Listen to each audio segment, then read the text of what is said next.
అధ్యాయం మొదటి నుంచి చదువుదాం. జీవవాక్యమును గూర్చినది ఆది నుండి ఏది ఉండెను మేమేది వింటిమో కన్నులారా మేమేది చూచితిమో ఏది నిదానించి కనుగొంటిమో మా చేతులు దేనిని తాకి చూచెను అది మీకు తెలియజేయుచున్నాను. ఆ జీవం ప్రత్యక్షమాయను తండ్రి యొద్ద ఉండి మాకు ప్రత్యక్షమైన ఆ నిత్య జీవమును మేము చూచి ఆ జీవమును గూర్చి సాక్ష్యమిచ్చుచు దానిని మీకు తెలియపరచుచున్నాం. మాతో కూడా మీకును సహవాసము కలుగునట్లు మేము చూసిన దానిని వినిన దానిని మీకును తెలియజేయుచున్నాం. మన సహవాసమైతే తండ్రితో కూడాను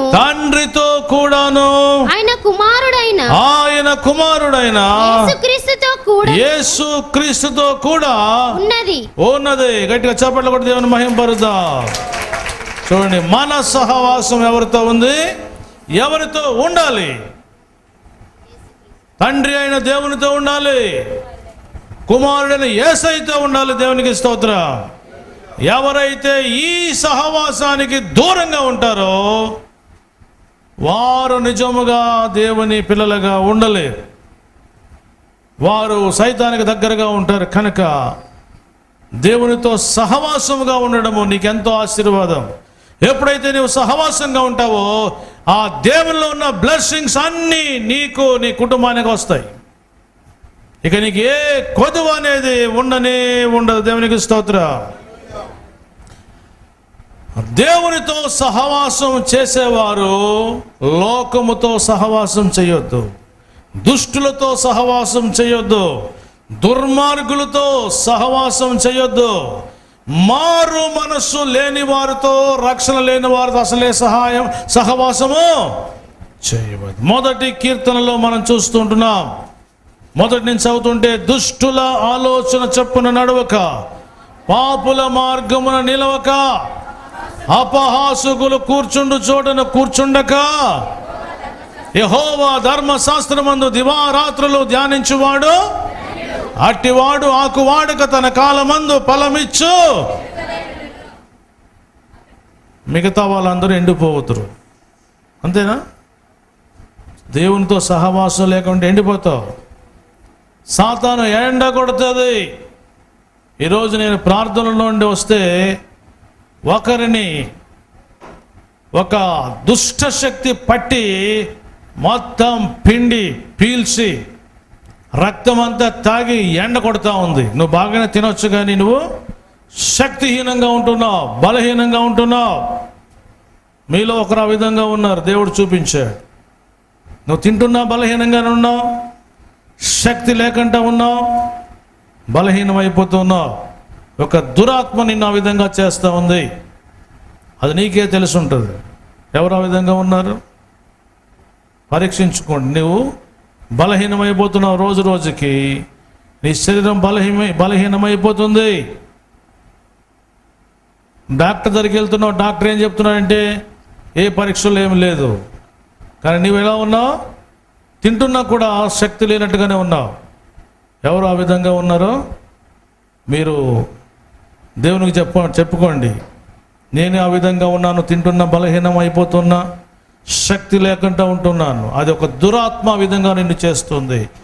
దేవుని సన్నిధిలో గడిపి మీ దగ్గరకు వచ్చే ముందు దేవుడు చెప్పిన విషయం, నువ్వు దేవుని దగ్గర దేవునితో సహవాసం చేయి, ఆ దురాత్మ శక్తి నీ నుండి దూరం అయిపోతుంది. తిరిగి నీవు పీనుగులో ఉన్న నీవు ఏనుగులాగా అయిపోతావు. దేవునికి స్తోత్రం. ఏనుగులాగానే మాటకు అర్థం మంచి బలం పొందుకుంటావు, శక్తి పొందుకుంటావు, ఆరోగ్యంగా ఉంటావు, ఆయుస్సు పొందుకుంటావు. లేకుంటే నీ ఆయుస్సు తక్కువ చేస్తుంది, నీ ఆరోగ్యం తక్కువ చేస్తుంది. చెబుతున్నప్పుడు నీవు గ్రహించాలి. నువ్వు ఆ విధంగా ఉంటున్నావా, బలహీనంగా ఉంటున్నావా? దేవునికి చెప్పు. సిగ్గుపడే అవసరం లేదు. అందరూ నీ కోసం ప్రార్థన చేస్తారు. చేస్తారా చేయరా చెప్పండి? అదిగో ఆ బలహీనంగా ఉన్న ఆమె చేయి లేపుతుంది అక్కడ చూడండి. ఆవిడ చూడండి చెయ్యి ఎత్తింది. నేనే బలహీనమైపోతున్నా. నిజమే, దేవుడు ఎప్పుడు అబద్ధము ఆడడు. ఆ దేవుడు ఎప్పుడు ఎన్నడూ అబద్ధం ఆడడు. దేవునికి స్తోత్రం. అబద్ధం ఆటగా ఆయన నరుడు కాదు. ఒక దేవుని సేవకునిగా దేవుడు చెప్పిందే నేను చెప్తా, మిగతాది నేను చెప్పాను. నేను చెప్పానంటే అది తప్పకుండా. రాత్రి చూడండి, ఆయన గౌరీ శంకర్ గారు, ఆయన పెద్ద ఆఫీసర్, ఆయన అనుకున్నాడట నాకు అన్నీ ఉన్నాయి, మరి పాస్టర్ గారు ఏంటి మరలా నేను దీవిస్తానని చెప్తున్నాడు. కానీ ఆయన మనసులో ఎప్పుడో ఒక ఆశ ఉందండి, ఏమని కిందే కాకుండా ఫస్ట్ ఫ్లోర్ కూడా వేసుకోవాలని. ఎప్పుడు ఏ రోజైతే ప్రవచనం వచ్చిందో సండే ఆరాధన ఇంటికి వెళ్ళంగానే ఒక ఆయన 2 లారీలు కంకరేసి ఫ్రీగా ఇల్లు కట్టుకుంటున్నాడట. అక్కడి నుంచి స్టార్ట్ అయిందంట. పైన కూడా దాదాపు ఒక 20-30 లక్షల రూపాయల ఇల్లు ఆయన కట్టివేశాడు. దేవునికి స్తోత్రం. ఒట్టిగా వచ్చేది కాదు, ఎందుకంటే ప్రార్థనలో దైవ సన్నిధిలో దేవుడు నేను ఏకమైనప్పుడే దేవుడు చెప్పే విషయాలు ఇవి. కనుక అవన్నీ తప్పక జరిగి తీరుతాయి. మీరందరూ వినాలి. దేవునితో ముఖ్యంగా సహవాసం కలిగి ఉండాలి. అది మీకు ఆశీర్వాదం. అదేదో ఒక నవ్వులాటగా తీసుకోవద్దు. దుష్టులతో ఫ్రెండ్షిప్ చేయొద్దు. దుష్టులతో ఉండేవాడు ఎలా ఉంటాడు చెప్పండి? వారి ఫ్యామిలీస్, వారి కుటుంబాలు, వారు ఎట్లా ఉంటారంటే గాలికి చెదరగొట్టు పొట్టు వల్ల అయిపోద్ది మీ జీవితం. దేవునితో కాకుండా లోకంతో, దుష్టులతో, దుర్మార్గులతో సహవాసం చేస్తే అంతే. కనుక ఆ విధంగా సహవాసాలు చేయవద్దు. దేవునితోనే సహవాసం చేయాలి. ఎంతో మంచి ఆశీర్వాదం.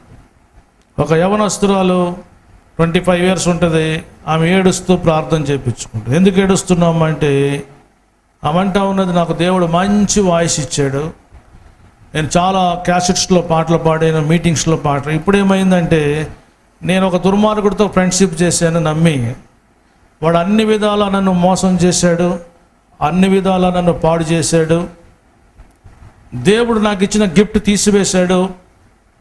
ఇప్పుడు నాలో నేను ఎప్పుడైతే దేవునితో సహవాసం చేయకుండా ఒక బాయ్ ఫ్రెండ్తో సహవాసం చేశానో వాడు అన్ని విధాలా నన్ను ఏం చేశాడు? నాశనం చేశాడు. దేవుడు దూరం అయిపోయాడు. నాకున్న గిఫ్ట్స్ కూడా పోయినాయి. ఇప్పుడు నేను ఒక పనికి మాలందానగా అయిపోయినా. నాకే ఆశీర్వాదం రావట్లేదు. నా కోసం ప్రార్థన చేయండి. నేను చెప్పాను, మరలా యేసయ్యతో సహవాసం చెయ్యి, యేసయ్యతో కలిసి ఉండు, యేసయ్యతో నీవు ఉండు, యేసయ్యకి ప్రార్థన చేయి, మారు మనసు పొందు. దుష్టులతో సహవాసం చేయవద్దు. దేవుడు నీలో ఉన్నటువంటి హృదయాన్ని చూస్తాడు. మనుషులు పై రూపాన్ని చూసి మోసపోతారు. అందుకే పై రూపాన్ని చూసి వాడెవడో నన్ను ప్రేమిస్తున్నాడు, అదెవరో నన్ను ప్రేమిస్తుందని చెప్పి మోసపోవద్దు. వాళ్ళతో వీళ్ళతో సహవాసం చేసి నీ జీవితాలను నువ్వు పాడు చేసుకోవద్దు. దేవునితోనే ఉండాలి నీ సహవాసం. దేవునికి స్తోత్రం. మూడవదిగా బైబిల్లో మనం చూస్తుంటే చూడండి ఏముంది. మూడవదిగా ఎలా ఉండమంటున్నాడు దేవుడు?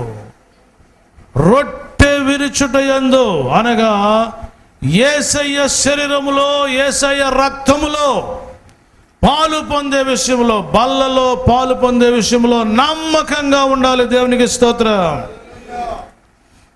ప్రతిరోజు యేసయ్య శరీరాన్ని జ్ఞాపకం చేసుకో. ప్రతిరోజు యేసయ్య రక్తాన్ని జ్ఞాపకం చేసుకో. యేసు రక్తం ప్రతి పాపము నుండి మనలను పవిత్రపరుస్తుంది. దేవునికి స్తోత్రం. ఇదిగో ఈ తెల్లని వస్త్రాలు ధరించుకున్న వీరందరూ ఎక్కడి నుంచి వచ్చారంటే వీరంతా గొర్రె పిల్ల రక్తములో తమ వస్త్రాలను తెలుపు చేసుకున్నారు. దేవునికి స్తోత్రం. కనుక నీవు ప్రతిరోజు యేసు రక్తంలో కడగబడుతూ పరిశుద్ధపరచబడుతూ ఉండాలి. దేవునికి స్తోత్రం. బల్ల ఆరాధనలో తప్పక పరిశుద్ధంగా బలలో పాలు పొందాలి. ఆయన శరీరంలో నీవు పాలు పొందాలి. దేవునికి స్తోత్రం. ఆయన శరీరం ఎలాంటిది? ఆయన పొందిన గాయాల ద్వారా మనకి స్వస్థత కలుగుతుంది. దేవునికి స్తోత్రం. కోటి సూర్యుల కంటే మహాప్రభావము కలిగినటువంటి శరీరము యేసయ్య శరీరం. పరలోకములో సూర్యుడు అవసరం లేదు, చంద్రుడు అవసరం లేదు, యేసయ్య శరీరం చూస్తున్నటువంటి వెలుగే మనందరికీ కాంతినిస్తుంది. గట్టిగా చప్పట్లు కొడదా. అలాంటి గొప్ప దేవునితో కలిసి ఉంటే నీ ముఖము ప్రకాశిస్తుంది, నీ కన్నులు ప్రకాశిస్తాయి, నీ హృదయం, నీ అంతరంగం ప్రకాశిస్తుంటుంది. దేవునికి స్తోత్రం. యేసయ్యతో సహవాసం చేసే వారి శరీరం, వారి నేత్రాలు, వారి హృదయం అంత సంతోషంగా నిండుకొని ఉంటుంది. దేవునికి స్తోత్రం. లేక దేవునితో సహవాసం చేయని వారి ముఖాలు చూడండి, ఏదో కోల్పోయినట్లుగా, ఏదో పోయినట్టుగా. వారి ముఖాల్లో శాంతి ఉండదు, కాంతి ఉండదు, ఏ సంతోషం వారి దగ్గర ఉండదు. ఎన్నో ఉంటాయి, లక్షల రూపాయలు ఉండొచ్చు, కానీ ఏముండదు చెప్పండి వాళ్ళ హృదయాల్లో? సంతోషం, సమాధానం ఉండనే. కానీ యేసయ్య పిల్లలుగా ఆయనతో సహవాసం చేస్తున్నప్పుడు మన దగ్గర ఏ ధనము లేకపోయినా మన ముఖాలలో సంతోషం ఉంటుంది, మన హృదయాలలో సంతోషం ఉంటుంది. దేవునికి స్తోత్రం. కనుక యేసయ్య శరీరాన్ని, యేసయ్య రక్తాన్ని జ్ఞాపకం చేసుకుంటారు. దూరం అయిపోవద్దు. ఆయన రక్తానికి దూరం కావద్దు, ఆయన శరీరానికి దూరం కావద్దు. దేవునికి స్తోత్రం. నాలుగవదిగా ఏమి కావాలని చెప్పండి? ప్రార్థన ఎలా ఉండాలి? ఎడతెగని ప్రార్థన. దేవునికి స్తోత్రం. ఏది ఉన్నా ఏది లేకపోయినా మన గృహాల్లో ఏముండాలి చెప్పండి? ప్రార్థన. నేనును నా ఇంటి వారిని యెహోవాను సేవించదము, దినానికి 7 సార్లు స్తుతించదను. ఎవరు చెప్తున్నారు ఈ మాట? దావీదు. నేను నా ఇంటి వారు యెహోవాను సేవిద్దామని ఎవరు చెప్తున్నారు? రోజుకి 3 మారు ప్రార్థన చేసేవాడు ఎవరైనా? దానియేలు. వారందరూ ఆశీర్వించబడ్డారు, దీవించబడ్డారు. దేవునికి స్తోత్రం. అందుకే నేను ఈ 3 రోజులు కూడా మరి బలలో పాలు పొందే ముందు 3 రోజులు ఉపవాసాలు ఉండమన్నది. ఎందుకంటే మీరు, మీ కుటుంబం అందరూ మీరు ఆశీర్వాదంగా ఉండాలని, దీవెనకరంగా ఉండాలని. కనుక వీటన్నిటి యందు ఎడతెగక ప్రార్థన చేద్దాం. సాధ్యమైనంత వరకు ఉపవాసాలు ఉందాం, సహవాసం అందుందాం. తప్పకుండా మనం దీవించబడతాం, తప్పకుండా మనమందరము ఆశీర్వించబడదాం. ప్రార్థన చేసుకుందాం. ప్రార్థన. మోకరించేవారు మోకరించండి, లేక కన్నులు మూసుకోనండి. ప్రార్థన చేసుకుందాం. ఈ సమయం మీది. దేవుడు చెబుతూ ఉన్నాడు, నా బోధ యందు మీరుండండి, నాతో సహవాసం కలిగి ఉండండి. అవును, ఎంతోమంది సహవాసానికి దూరమై, సైతానికి దగ్గరై, సాతాను దురలవాట్లో మునిగి నశించిపోతూ ఉన్నారు. ప్రియ దేవుని కుమారుడా, ప్రియ దేవుని బిడ్డ, నువ్వెంతవరకు అయితే దేవునితో సహవాసం కలిగి ఉంటావో నువ్వు అన్నీ కలిగి ఉంటావు. కనుక తండ్రితో సహవాసం, కుమారునితో సహవాసం, పరిశుద్ధాత్మతో సహవాసం, సంఘముతో సహవాసం కలిగి ఉండాలి. దూరంగా ఉండొద్దు మనం. దేవుడు తప్పక నిన్ను దీవిస్తాడు, తప్పక ఆశీర్వదిస్తాడు. తప్పక నిన్ను దీవించే దేవుడు, ఆశీర్వించే దేవుడు. కనుక ఇది నీ సమయం, ఇది నీ సమయం. స్తుతి స్తుతి స్తుతి స్తుతి స్తుతి స్తుతి స్తుతి స్తుతి. ఇదిగో దేవుడు ఒకరికి మంచి జాబ్, గవర్నమెంట్ జాబ్ ఇస్తున్నందుకై చప్పట్లు కొట్టి దేవుని మహిమపరుద్దాం. స్తోత్రం. ఇదిగో మరొక 2 కుటుంబాల్లో దేవుడు గోల్డ్ గిఫ్ట్ ఇస్తున్నాడు, బంగారపు గిఫ్ట్ ఇస్తున్నాడు. 2 కుటుంబాలకి చప్పట్లు కొట్టి దేవుని మహిమపరుద్దాం. చూడండి, ఎంత మంచి దేవుడిని ప్రేమిస్తూ ఉన్నాడు. నువ్వు ఆయన సహవాసానికి వచ్చావు, ఆయన సహవాసాన్ని వచ్చావు కనుక నీ అక్కర్లు ఆయన తీర్చబోతూ ఉన్నాడు. ఒకరి గోల్డ్ గిఫ్ట్ ఇస్తున్నాడు, మరొకరికైతే యేసయ్య స్వయముగా నీ మెడలో ఒక హారం ధరింపజేస్తూ ఉన్నాడు. ఎంత ప్రేమ గల దేవుడు చూడండి, ఎంత తండ్రి ప్రేమ, ఎంత మంచివాడు ఆయన. ఇదిగో మరి కొంతమందికి ఆర్థిక ఇబ్బందిలో ఉన్న వారికి ఆర్థిక సహాయం ప్రభు చేస్తూ ఉన్నాడు. దేవునికి స్తుతి స్తుతి స్తుతి స్తుతి స్తోత్రం. ప్రార్థన చేసుకుందాం. ఎవరికి వారు ప్రార్థన చేసుకోండి. సకల ఆశీర్వాదాలకు కారణభూతుడా మిమ్మల్ని స్తుతిస్తూ ఉంటున్నాం, మహిమపరుస్తూ ఉంటున్నాం, ఘనపరుస్తూ ఉంటున్నాం. ఎందరైతే నాయనా మీ వాక్యం విని మీ వాక్యానికి హృదయం ఇస్తున్నారో, ఎందరైతే యేసయ్యా నేను మీతో సహవాసం కలిగి ఉంటానని సెలవిస్తున్నారో వారితో మీరు ఉండండి, వారి గృహంలో ఉండండి, వారి హృదయాల్లో మీరు ఉండండి. వారిని ఆశీర్వదించు, దీవించు నాయన. మీ రక్తంలో శక్తి ఉంది, పాపాలు క్షమించే శక్తి మీ రక్తంలో ఉంది నాయన.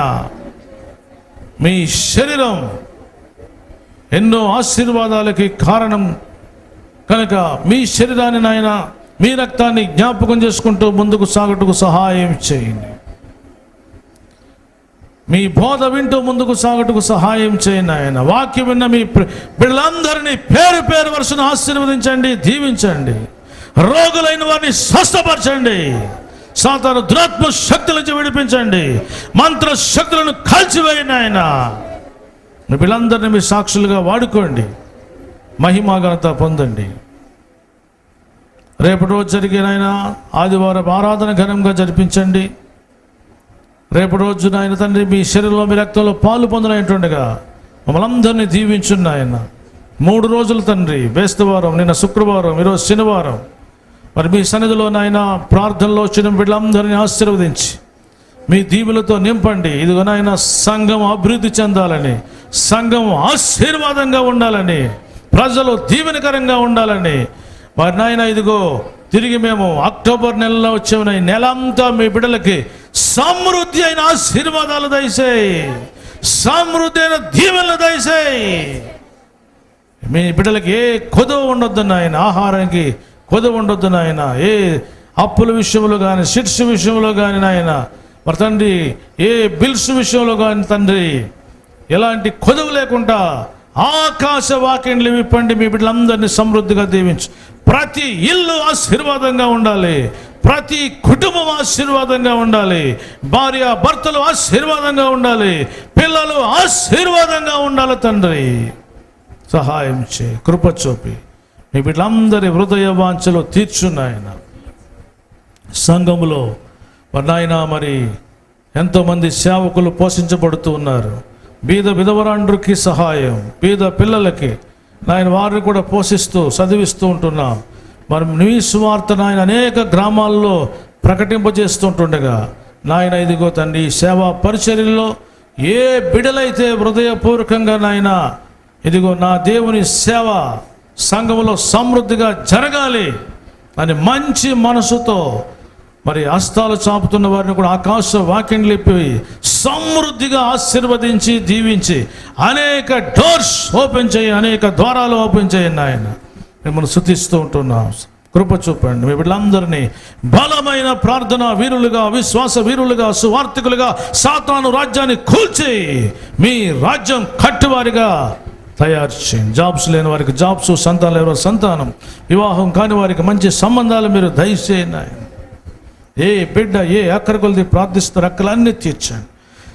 చదువుకుంటున్న బిడ్డలు జ్ఞాపకం చేసుకుని అయినా స్కూల్స్కి వెళ్తున్న వారిని, కాలేజీకి వెళ్తున్న వారి స్టడీస్లో మీరు తోడుగా ఉండండి నాయన. ఇదిగో నమ్మకమైనటువంటి బిడ్డలు, ఆసక్తి కలిగిన బిడ్డలు, నా యేసయ్య సేవ నేను చెయ్యాలని అనుదినము మీ సేవలో వెళ్తున్నటువంటి సిస్టర్స్ని, బ్రదర్స్ని ప్రత్యేకంగా దీవించున్న ఆయన. ఇదిగో వారు సేవకి వెళ్తున్నప్పుడు మీ కార్యాలు చేస్తున్నట్లుగా సాక్ష్యాలు వింటూ ఉన్నాం.